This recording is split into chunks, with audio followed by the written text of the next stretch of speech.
Hi, Jeff.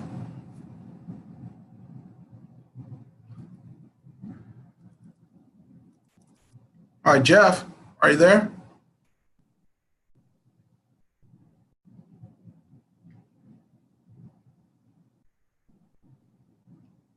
I love technology.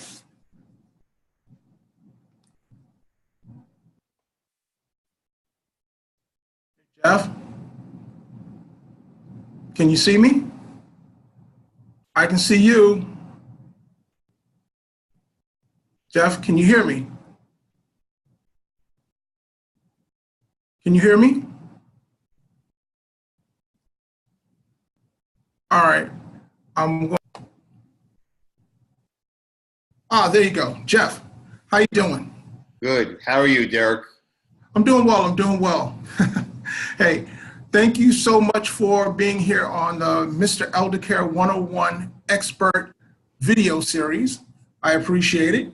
Um, for the folks out there, I'm Derek McDaniel. I'm Mr. Eldercare 101, and my guest today is Mr. Jeff Dunst. He's one of the nation's foremost experts on financing eldercare. Today's topic specifically, though, is long-term care insurance. And I've asked Jeff to be here today because Jeff's been in the business for, I guess, about 30 years or more, maybe. And he's an expert on long-term care insurance. And you know what? Instead of me doing the intro, I'll ask Jeff to do it. He can speak to himself way better than I can. So, Okay, thank you. I'm really in the business 44 years. 30 plus I've been involved in the long-term care. And the reason why I'm so passionate about that area is during my 30 years plus, I've been involved as a caregiver 5 specific times with family members. And like anything in life, when you go through something once and it affects your family, both emotionally and physically and financially, you sort of believe that maybe I should be more serious about this and consider this planning for myself and my family. absolutely, yes. So, well, talk to me. You and we're both industry experts, so we understand that long-term care is incredibly expensive. For those folks out there who are watching who don't already know this sort of stuff, the average national cost of a private nursing home room for 2017 was just over $98,000. That's the average national cost. Jeff and I both live in the Northeast, and so you'd probably end up adding maybe 20 or even $30,000 a year to that number. With, let's say, assisted living facilities, for a semi-private room, that's approaching about $50,000 per person in an assisted living facility. And once again, that's the national average cost. If you live in the Northeast, add a little bit more. And with home care can run you anywhere between $40,000 and $80,000 a year, depending upon exactly what services you're getting. So long-term care costs for an elderly person can be quite expensive. That's the reason that we're here talking to Jeff today, because with long-term care being as as expensive as it is, it's really, really important for folks to plan so that they, in addition to all of the emotional upheaval that comes for caring for an aging loved one, people are not also financially devastated. With all of that as the background, Jeff, from your perspective, please tell people why you think having long-term care insurance is such a great idea. Okay, well, first of all, when I meet with people, I ask them 3 questions to see where their mind is. The first one is I ask everyone, you think it's possible that you can live into your 80s or 90s? Obviously, everyone thinks that. That's the norm, is becoming that. Then I ask them, if you do live into your 80s and 90s, do you think it's possible that as you age, you might become frail and need some assistance in your home with some of your activities of daily living? Again, that's an affirmative answer because everyone understands that. Then the real critical question is, have you considered the consequences to your family and your retirement plan when you need care.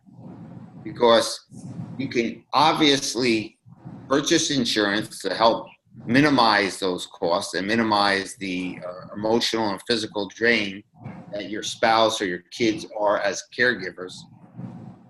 But it's also a lot easier, assuming you can afford it, to purchase some insurance to help mitigate those expenses.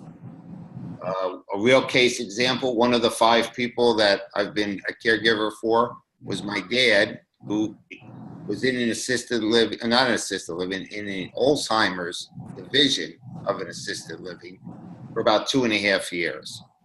And the monthly expense, this wasn't all-inclusive, but this was probably 95% excluding drugs, was over 11 grand a month. That 11 grand is a significant number for most people, whether you have a ton of assets or you have no assets. 11 grand to have to pay for care in a quality facility is very, very significant.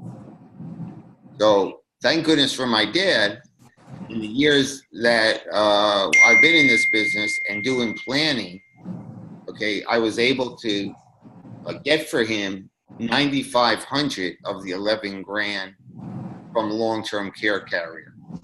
So he only had to come up with the extra 15, of which, thank goodness, his Social Security and pension took care of that.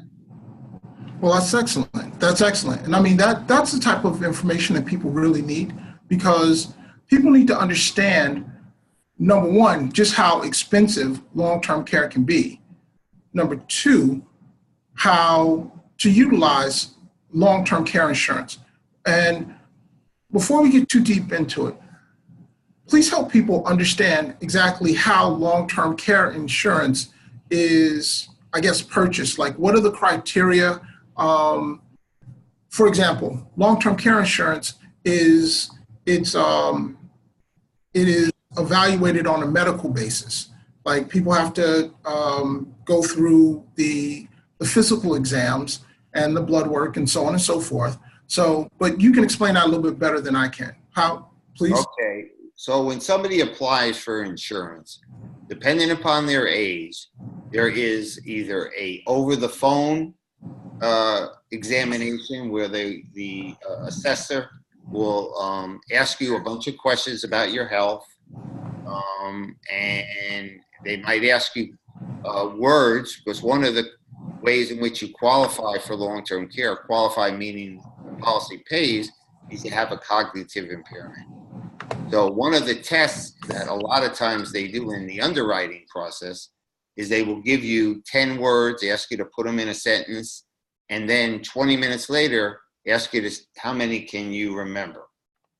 Additionally, that process, to get approval, they write to your doctors, they get all the medical records from your doctors, and then they make an assessment, an underwriting assessment, and they either approve you, some carriers might charge you an extra premium because you have pre-existing conditions. Some carriers give you the best rate, the lowest cost, because you're very, very healthy. Okay, and with that, and I'd like to clarify this. Is it correct that different carriers have different underwriting criteria? So if one carrier does not offer a person insurance, that person should not be dissuaded. Maybe it's necessary for them to just go to a different carrier, correct? That's correct. What we do all the time, before I even go out and get multiple quotes from multiple carriers, is I ask some health questions on a preliminary basis. Height and weight, smoker, non-smoker, medications, how long you've been on the medications, for what condition, any hospitalization. Once I have that, I get that information. I go out before I get quotes and I say, okay, this individual has a pre-existing condition or takes this medication or hospitalized for this reason. Will you underwrite them? Okay, will you underwrite the case? Now, they don't tell me definitively because like I said, a lion's share of the decision is predicated on the medical information that they get from their doctors. But by knowing that ahead of time, I'm able to go to the carriers that this person's condition, if they have a medical condition, would be easier to get the approval than a carrier that will just outright decline them because they're not interested in that. So it's like preliminary underwriting ahead of time without actually filling out an application with the insurance carrier and going through the process. It's sort of pre-underwriting. Okay. And so which is good, because then people understand what position they're probably going to be in, and you understand you understand which of the multiple carriers that you work with would be most likely the home for that person's policy, correct? Correct. Yep. Like we were saying, and we are saying now, different carriers have different niches of marketplace. And based on what they know ahead of time, we know if carrier A or B or C or D is a good player. It's kind of foolish to go through the process of applying when all we had to do is ask ahead of time, give the insurance carrier the medical information that the person that wants to buy it is telling me up front, and going ahead and sort of pre-underwriting that. So we don't have a surprise. Well, what do you mean this? Or what do you mean that? We sort of pre-underwrite each application. Okay. And also you mentioned something else. I always tell people that when humanly possible, when it comes to long-term care insurance, that they should work with a broker who represents multiple carriers, because the multiple carrier type of individual can offer them different products. Understand that some carriers are in different niches, as you just said. So would you agree with that? Absolutely. I think, and it has nothing to do with Jeff Dunst. It has to do with anyone you decide you want to do business with. If you're dealing with a person that just works for company ABC, and that company has long-term care, and you say to them you want to purchase long-term care, 99% of the time they're just going to show you that company. Okay, that company might be a good fit, but it very well might not be a good fit. So by dealing with somebody who just represents a company versus all the companies, you're sort of putting yourself in a box ahead of time, because you want to have the availability of making a selection of which company you go to by multiple carriers giving you the same quotes. You're applying for the same benefits with all the carriers. Which one is the most expensive? Which one is the least expensive? Which one is the middle? And then you can make an informed decision, not just strictly looking at the cost. So you have multiple choices. I'm a big believer when you purchase insurance, or any product, that is. If you buy a car, you're leasing a car, and it's an Acura, pick any model. Most people don't just go to one Acura dealer. They go to the one Acura dealer, they get a price, they go to another Acura dealer, same car, everything being equal, what's the cost there? Same thing with insurance. You should always get multiple quotes from multiple carriers, assuming you can do that. Okay, great.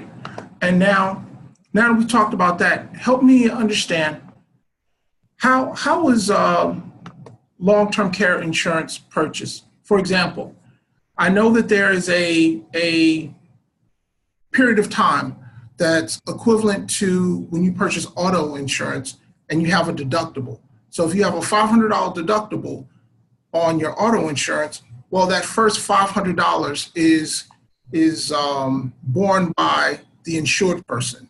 With long-term care insurance, the same thing is there.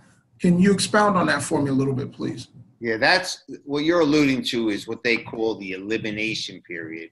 or the waiting period. It could be 30 days, it could be 60 days, it could be 90 days, it could be 180 days. The longer your elimination or the higher your elimination, the less costly the insurance is.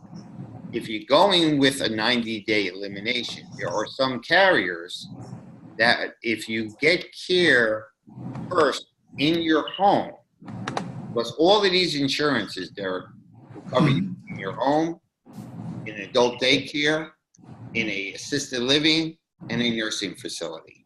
And you determine where you want to be cared for. The insurance company doesn't say, no, we're only going to pay you if you're in a nursing home or an assisted living or in your home.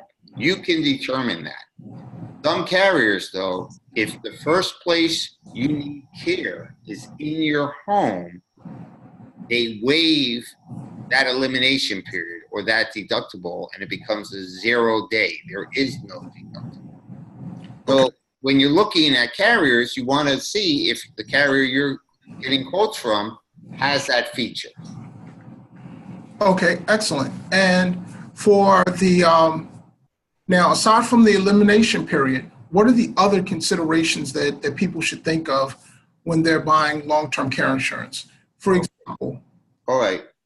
There's 4 or 5 moving parts that make up the cost of any policy. The one is your elimination period. How long are you self-insuring for? 2 is what is your daily benefit or monthly benefit? 100 a day, 200 a day, 300 a day, whatever it is. 3rd is how long does the benefit policy, the insurance policy, pay you if you get sick? Okay, it could be 2 years, it could be 5 years, it could be 6. Years ago, when I started doing this, a lot of people bought an unlimited pool of money. So if they got sick for an real extended period of time, their insurance contract would pay until they passed away or didn't need the care anymore. Now, unfortunately, there aren't many carriers that really offer that. And then a couple other features that will make up the cost is an inflation benefit. An inflation benefit says that if you're buying $200 a day, you don't, and you're 60 years of age in this example, you don't want that $6,000 a month, 200 times 30 to be the exact same benefit if you don't use this for another 25 years when you're 85. So an inflation benefit says every year on the anniversary, your premiums increase. Not your premiums, rather, your benefit increase. 3%, 4%, 5%, whatever it might be. So those are the general, and there are other riders you can put on contracts. But I'm just trying to be give you some general information. Okay, and that's great, because one of the things that I've noticed when it comes to the riders, I know from a previous conversation you and I had that one of the great riders is, and I don't recall the exact name of it right now, but one of the great riders that's out there is the rider that allows you to rebuild value, because when it comes to long-term care, almost or somewhere around 40% of people utilize long-term care prior to age 65. So, for example, if a person has a stroke and let's say they have a $500,000 face value policy, during the recovery period of the time that they've had the stroke, if they utilize, let's say, $100,000 of their benefits, with the particular rider that you told me about once before, that rider will allow them, after I believe a 6-month period, to start rebuilding value such that over time, when they get to 65, if and when they need that policy again, instead of having $400,000 of benefit, they will be back up to the $500,000 benefit. Yes, that's called restoration. Restoration. Not all carriers have it, but if you can get it and you have a limited benefit, limited meaning 2, 3, 4, 5 years, because there are a lot of people that need this care that recover. Not everyone that goes on claim ends up on claim and ultimately passes away. There are people that recover. Your example, a stroke. There are people that have strokes after 6 months, a year, whatever. They recover. then the contract is restored back to the original starting point as if it was never used. Okay, excellent.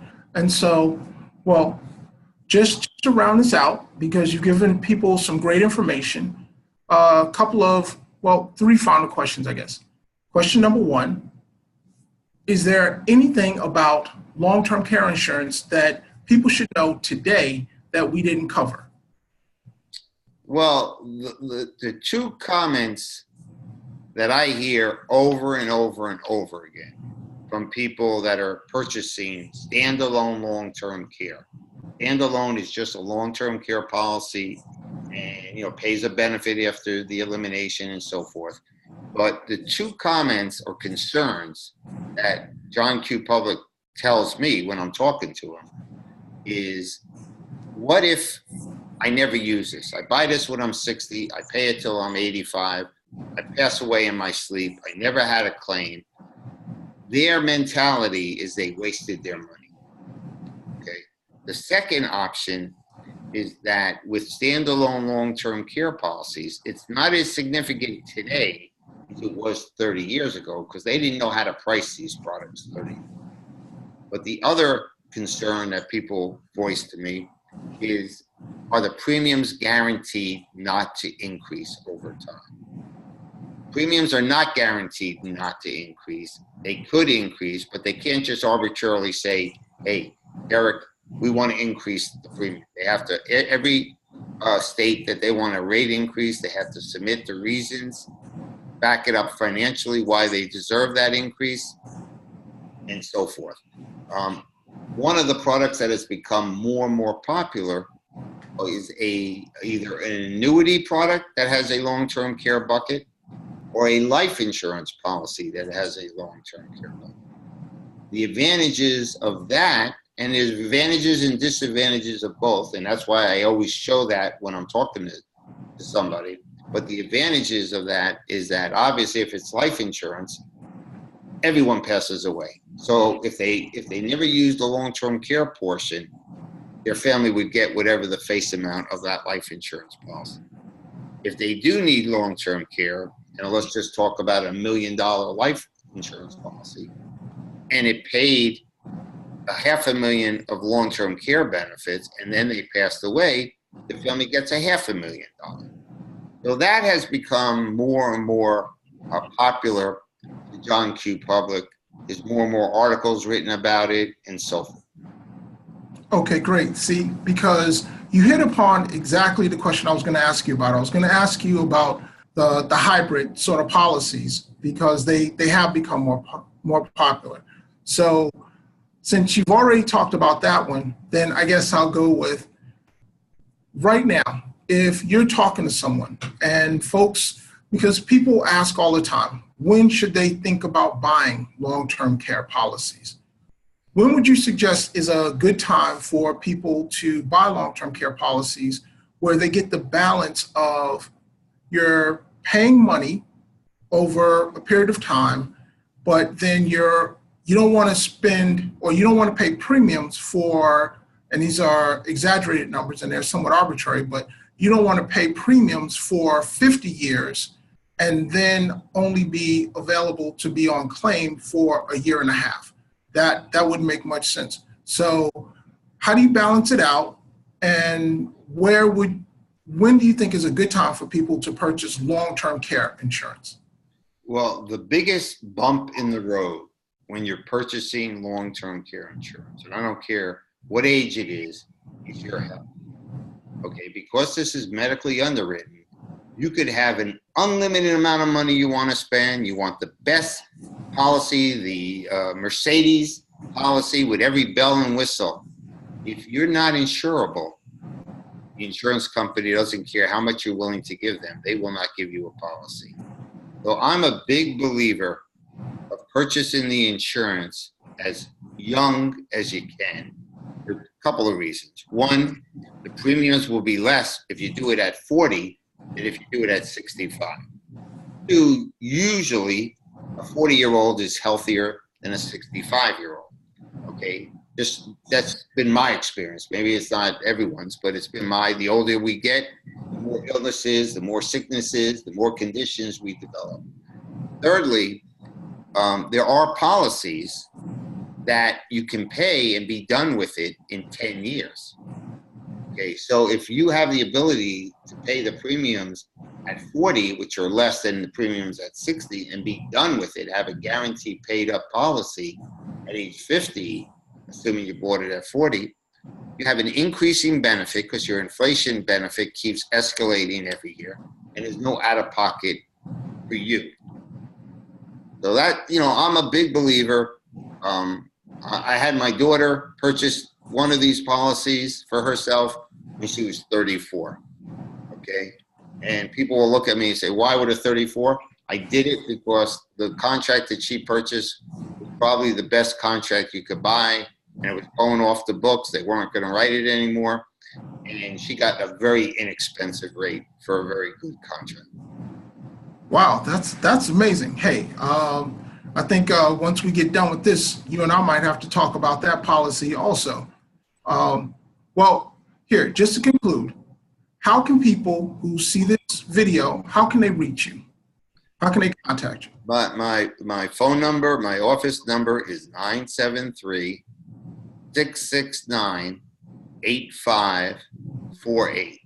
973-669-8548. My cell number is 973-632-6656. 632-6656. One of the things that I should have said is I'm licensed in about 10 states now. But if somebody seeing this is in a state that I'm not licensed and they want to do business with me, I get licensed in that state and I can help them. I have clients that are in California. I have clients in Florida. I have clients in Texas. I have clients all over the country. Some I've never met face to face, but we do a Skype like we're doing now, or whatever the case might be. So I'm available anytime to speak to people if they're passionate and they want to learn about it. Okay, and for those folks who are not telephone people or who like to write emails, what's your email address? And is there a website or something like that that people can check you out on? Yep, my website is J like in Jeff, D like in Dunst, jdlongtermcare.com. jdlongtermcare.com. There's a lot of good information in there. Again, it doesn't talk about any company because I don't represent any company. I'm an independent broker. There's a lot of good information. My email is jdunst, J-D like in David, U-N-S-T @planning, Planning, Alliance, ALLIANCE. So jdunst @planningalliance.com. All right. Hey, well, Jeff, thank you so much for being here today. I appreciate it.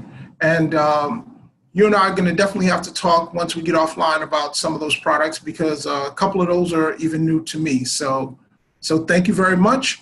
And any final thoughts or anything else you'd like to share with folks? The only final thought is you got to put a plan together. Okay, whether it be insurance or what. A lot of people will say, oh, my wife will take care of me, my husband will take care of me, my kids will take care of me. What's happened in the USA has nothing to do just the Northeast, is there are a lot of people who have kids. Kids are all over the country. They're not like they used to be where they grew up and lived where the parents lived most of their lives. So if you got a plan, okay, and I'll talk to anybody, have a conversation like we're having right now to inform them, educate them. They're going to make the ultimate decision. I do not force anybody to write a check, to sign an application, and unless, I think, Derek, I've told you this, when you do business with me, I like people to pass what I call the sleep test. What I mean by that is they got to sleep at night knowing whatever they're buying from me is in their best interest. Not my best interest, in their best interest. If they can't sleep at night, don't bother with it. Don't proceed. Don't go forward. So I want to thank you, Derek, for having me on. and I appreciate the time you've given me. Well, actually, I appreciate your time. And for those watching, I have to tell you one thing about Jeff that I personally think is the greatest testament to his business philosophy. Jeff Dunst is the only person that I know that, or in this industry or any other industry, that does not advertise. He does not, I don't think you even own business cards, and yet you've been able to be incredibly successful in this business for, I think you said 44 years. So evidently you're doing something right because all of your business is word of mouth and referral. And so I know you to be very serious when you say you don't force people to do anything and you don't stress them out about doing business with you. And that's the reason why you get so much business. So I thank you for coming on today. I appreciate it. And for those of you out there who are looking for long-term care insurance, definitely reach out to Jeff Dunst. He's one of the nation's foremost experts in this, and he's a nice guy to boot. So thank you very much for watching this. And until we cross paths, good luck on your caregiving journeys. I'm Derek McDaniel. I'm Mr. Eldercare 101. Take good care. Bye-bye.